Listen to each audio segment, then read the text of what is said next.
안녕하세요. 30대 여성입니다. 얼마 전 남편과 이혼했어요. 이혼한 게 무슨 자랑이라고 이렇게 사연까지 쓰냐고요? 너무 답답해서 어디에 하소연이라도 하지 않으면 억울해 죽을 것 같아서 그러니 제 이야기 좀 들어주세요. 남편과 저는 친구의 소개로 만났습니다. 친구가 소개팅을 주선해준 건 아니고요. 정확히 말하자면 친구의 생일 파티에서 만났습니다. 친구가 35살 생일은 특별하게 축하하고 싶다며 다른 때와 달리 근사한 와인바를 빌렸더라고요. 저는 원래 술을 좋아하진 않지만 친구를 축하해주기 위해 잠시 들렸던 자리였습니다. 남편은 제 친구와는 대학 동기로 역시 친구 생일을 축하해주기 위해 왔었다고 하더라고요. 어쩌다 보니 저희는 바로 옆에 앉게 되었고 아무래도 술이 한두 잔 들어가니까 서로 누가 먼저랄 것 없이 이야기를 나누게 되었습니다. 남편의 외모가 제 스타일은 아니었지만 과묵하면서도 저를 잘 챙겨주는 모습에 호감이 생기더라고요. 물론 이때만 해도 진지한 사이로 발전하게 될 거라는 예상은 미처 못했습니다. 하지만 며칠 뒤 남편이 친구를 통해 연락을 해왔습니다. 신뢰가 되지 않는다면 이번엔 말짱한 정신으로 저를 만나보고 싶다고 하더라고요.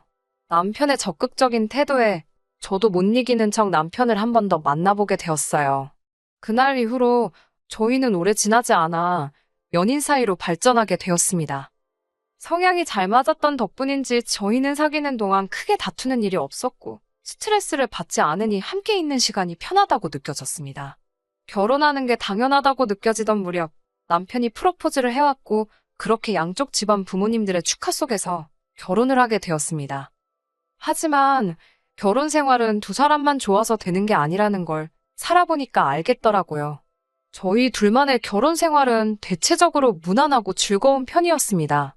저는 남들이 이름만 들으면 알 법한 안정적인 회사를 다니는 직장인이었고 남편 역시 본인이 좋아하는 일을 하며 돈을 벌고 있었어요.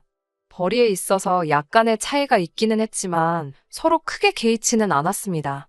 결혼할 때부터 경제적인 부분에 있어서는 터놓고 이야기를 나눴었기에 제 입장에서는 제가 손해본다고 생각할 이유가 없었고 남편 입장에서는 쓸데없는 자격지심을 느낄 이유가 없었지요.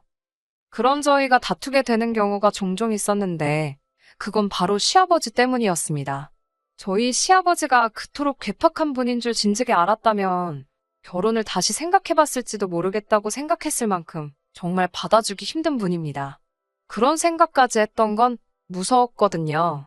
언젠가 나중에 내 남편도 이렇게 변하면 어쩌지라는 생각이 들었으니까요. 제 입장에서는 결혼 전에 시부모님 성격을 파악할 충분한 시간이 없었습니다.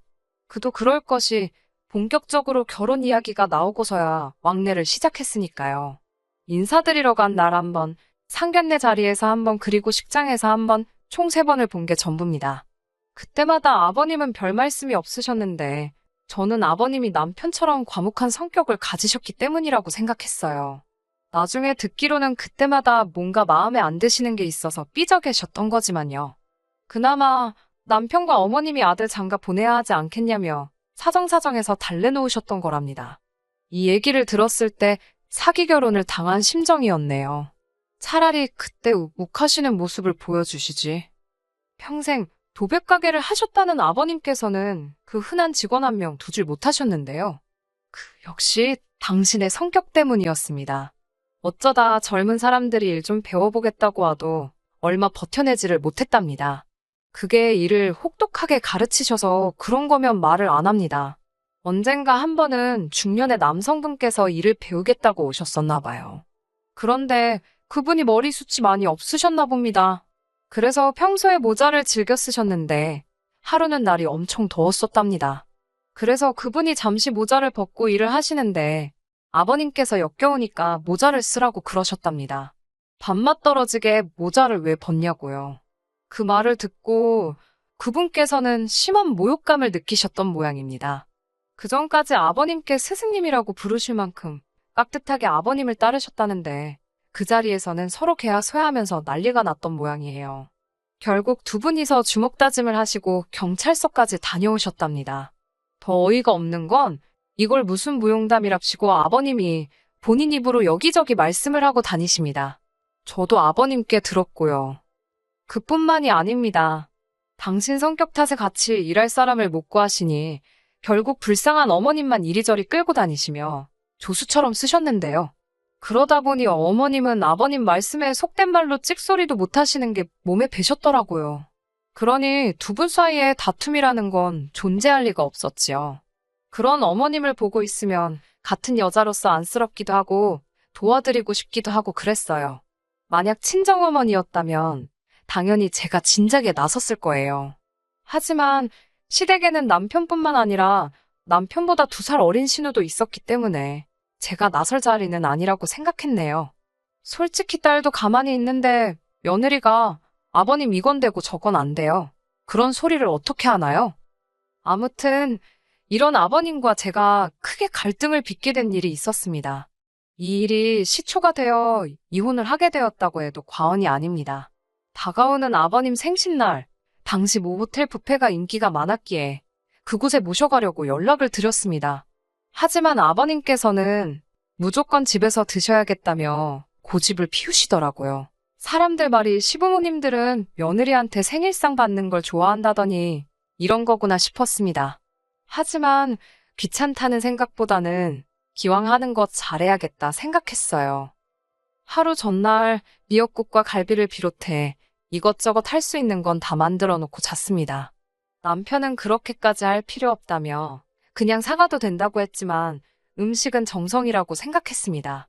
그나마 다행인 건 시댁이 저희 집과 회사에서 멀지 않은 곳에 있었기 때문에 퇴근 후 집에 들렸다가 시댁으로 가면 여차저차 7시까지는 갈 수 있겠더라고요. 하지만 당일날 시댁에 도착했을 땐 이미 아버님 표정이 좋지 않았습니다. 저희가 5분 정도 늦었기 때문이었어요. 늦어서 죄송하다며 남편과 제가 없는 너스레까지 떨어가며 식사 준비를 했지요. 아버님께선 저에게 그까짓 직장 생활한다고 여자가 중요한 걸 놓치고 살면 쓰겠냐고 하시더군요. 그까짓 직장 생활이라는 부분도 귀에 거슬렸고 중요한 걸 뭘 놓쳤다는 말씀이신지도 이해가 안 되었지만 괜히 분위기 망치기 싫어서 죄송하다 말씀드리고 웃어 넘기려고 했습니다. 그러면 아버님도 솔직히 일절만 하셔야 되잖아요. 그런데 아버님께서는 멈추지 못하시고 똑같은 말씀을 다른 방식으로 또 하시더라고요. 시부모 생일뿐만이 아니라 시부모하고 일당 관련이 된 일이라 하면 네가 하고 있는 일이 얼마나 대단하다 해도 다 팽개치고 오는 거랍니다. 며느리란 존재가 원래 그런 거라고요. 결국 제가 참지 못하고 아버님께 이게 다 먹고 살려고 하는 일인데 제 마음대로 되냐고 한마디 했습니다. 그러자 아버님께서는 네가 그 일 안 하면 내 아들이 너 굶기냐고 그러시는데 화가 나신 듯한 목소리였어요. 어머님이 뒤쪽에서 저에게 불안한 눈빛으로 그만하라며 사인을 보내시더라고요. 어머님을 봐서 참는다는 심정으로 아니라고 죄송하다고 마무리를 짓긴 했지만 저도 몹시 마음이 상했습니다. 옆에서 남편은 뭐하고 있었냐고요? 남편은 자기 아버지 성질도 알고 제 성질도 아니까 안절부절 못하고 있었지요. 딱히 달리한 건 없습니다. 그런데 있어야 할 한 사람이 안 보이더라고요. 저녁 식사가 전부 다 준비가 되었는데도 신우가 안 보였어요. 아가씨는 어디 있냐니까 어머님께서 하신다는 말씀이 아직 퇴근을 못한 것 같답니다. 그 말을 듣는데 속에서 욱하더라고요. 신우는 프리랜서 요가 강사입니다. 일하는 시간을 자기가 얼마든지 조절할 수 있어요. 저처럼 직장에 매여 있는 사람이 아니잖아요. 그런 신우는 다른 사람도 아니고 자기를 낳아주신 아버님의 생신인데 늦어도 되는 건가요? 신우야말로 정말 중요한 걸 놓치고 사는 거 아닌가요? 아버님의 이중자 때 어이가 없더라고요. 한마디 할까 말까 고민했지만 분위기도 그렇고 아버님 생신이니까 참고 있었지요. 가족들 식사가 다 끝날 때까지도 결국 신우는 코빼기도 보이지 않았습니다. 제가 남편에게 아가씨 너무 늦는 거 아니냐고 슬쩍 물었어요. 그러자 아버님께서 들으셨는지 남의 일에 신경 쓰지 말랍니다. 일하다 보면 그럴 수도 있다나요. 방금 전까지 저 5분 늦었다고 그렇게 뭐라고 하시던 분이 당신 딸한테는 어찌나 관대하신지 좀 서운하더라고요. 제가 아버님께 저나 신우나 똑같이 일하다 오는 건데 저는 그렇게 혼내시고 신우는 괜찮은 거냐고 서운한 티를 내며 물었어요. 순간 식탁에는 진짜 무슨 전운이 감도는 것 같았네요. 아버님께서는 잠깐 말이 없으시더니 며느리는 며느리랍니다. 며느리하고 딸은 엄연히 다른 존재래요. 당신은 딸 같은 며느리는 바라지도 않고 필요도 없답니다. 행여 신우랑 맘먹을 생각은 꿈도 꾸지 말라면서 기어오르지 말라고 하시더군요. 그 말씀을 듣고 나니 그동안 제가 뭐 한다고 시부모님께 그랬나 싶더라고요. 숫기도 없고 낯도 가리는 성격이지만 그래도 어디 가서 못난 며느리 소리는 안 들으려고 나름대로 노력 많이 했습니다. 어디 좋다 하는 곳이 있으면 모시고 가고 몸이 안 좋다 하시면 영양제든 뭐든 챙겨드렸고요. 안부 전화도 자주 드렸고 이번 생신 때도 음식 하나 사지 않고 밤을 새워서 정성으로 만들었는데 기어오르지 말라는 소리나 듣고 있는 제 자신이 정말 한심하더라고요. 남편도 옆에서 아버지는 무슨 말씀을 그렇게 하시냐면서 중재에 나섰지만 이미 엎질러진 물이었어요. 저는 큰 충격을 받았지만 일단 알겠다고 했습니다. 아버님이 원하시는 게 그거라면 그렇게 하겠다고요. 냉랭해진 식사 자리를 정리하고 있는데 현관문이 열리면서 신우가 들어왔습니다. 신우는 아버님 생신인 건 아는지 모르는지 빈손으로 와서는 배고프다며 씻으러 들어가더라고요. 여담이지만 케이크는 아가씨가 챙길 줄 알고 저희가 안 챙겼거든요. 아무튼 마음이 상할 대로 상한 제가 집에 가려고 짐을 챙기고 있는데 아버님이 부엌 가서 저녁 차리랍니다. 당신 딸이 지금 배고프다고 하는 거 못 들었냐고요. 그래서 아버님이 차려주시라고 그랬어요. 며느리가 신우 밥 차려주는 사람이냐고요. 그러자 남편이 자기가 차린다며 부엌으로 들어가더라고요. 밥을 차리고 나온 남편과 거실에 앉아 TV를 보고 있었습니다. 그런데 이번엔 대뜸 아버님께서 저더러 화장실 앞에 양말 안 보이냐고 언제까지 안 치울 거냐고 화를 내시더라고요. 시부모 집이 지저분하면 치우는 건 며느리가 할 일이 맞지 않냐면서요. 보니까 신우가 씻으러 들어가면서 뒤집어 벗어놓은 양말이었습니다. 제가 아가씨가 벗어놓은 양말까지 치워야 하냐고 아가씨 다 씻고 나오면 아가씨더러 치우라고 한다 했습니다. 그러자 아버님께서는 그 양말을 집어다 저한테 던지셨어요. 치우라면 치우지 말도 많다면서요. 어이가 없어서 말도 안 나오더라고요.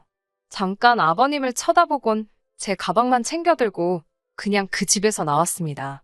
남편도 곧이어 저를 뒤따라 나오더라고요.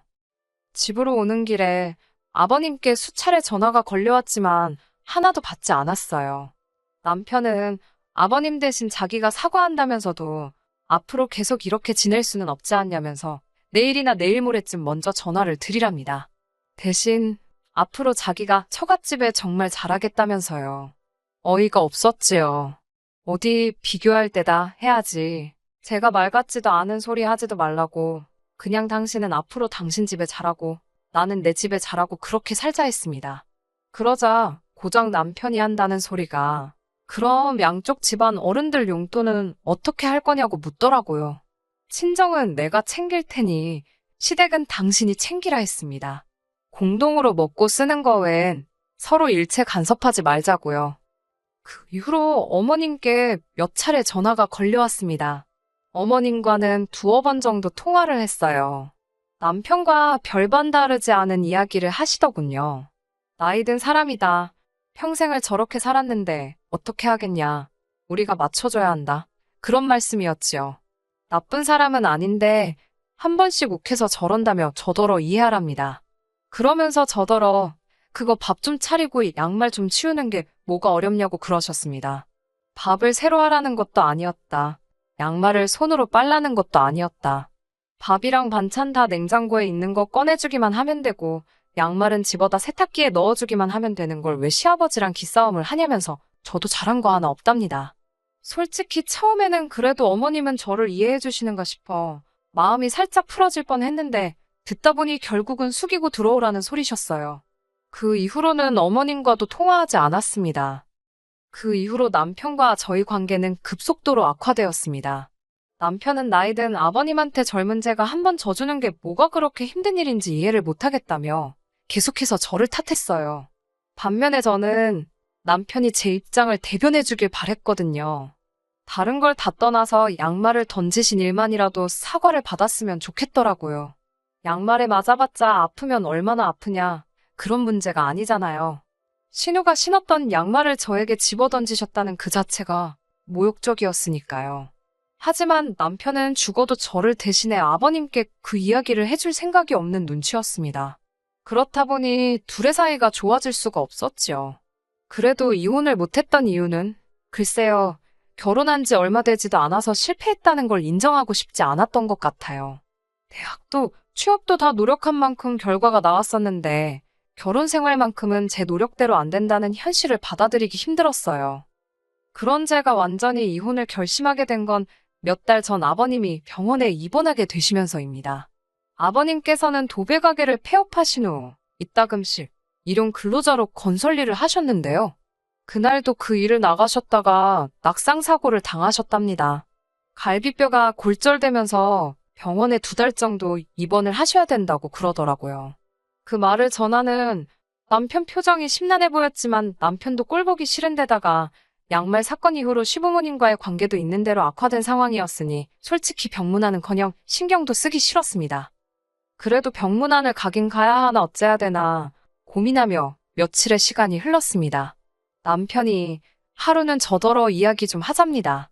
무슨 일이냐고 물으니까 지금 병원에서 시어머니 혼자 너무 고생을 하고 계신데요. 신우는 뭐 하냐니까 프리랜서라서 자기가 쉬면 자기 고객들 다른데 다 뺏긴다고 못 쉰다 그런답니다. 그래서 그럼 자기가 가서 도와드리라니까 자기는 남잔데 그런 일을 어떻게 하냐면서 그래서 말인데 이번에 가서 며느리 노릇 좀 해보랍니다.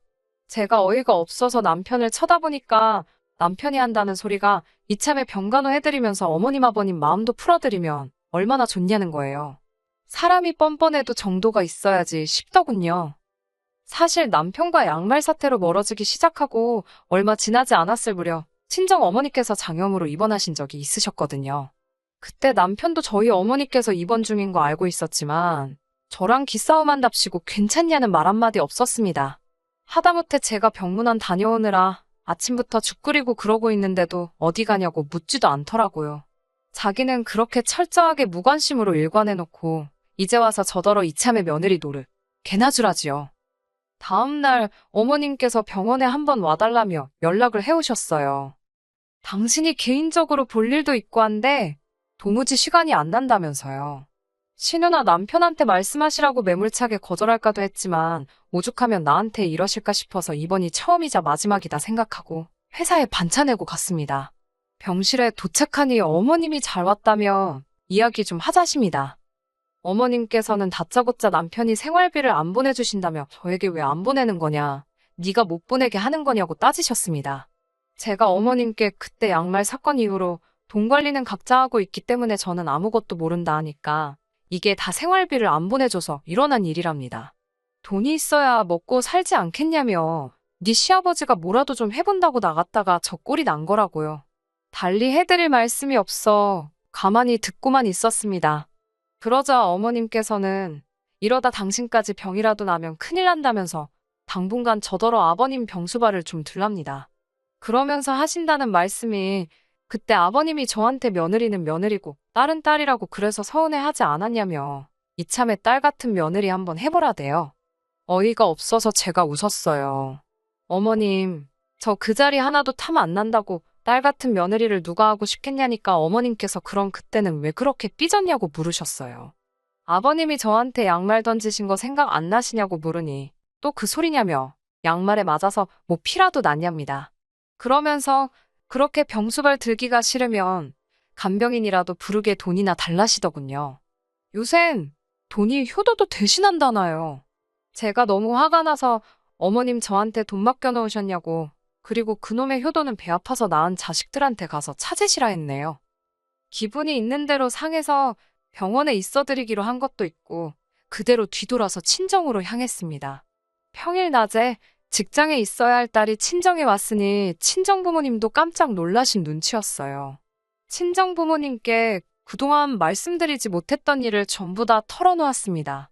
솔직히 신우가 벗어던진 양말로 얻어맞았다는 소리를 쪽팔려서 누구한테 할 수 있겠어요? 친정아버지께서는 바로 남편에게 전화를 거셨습니다.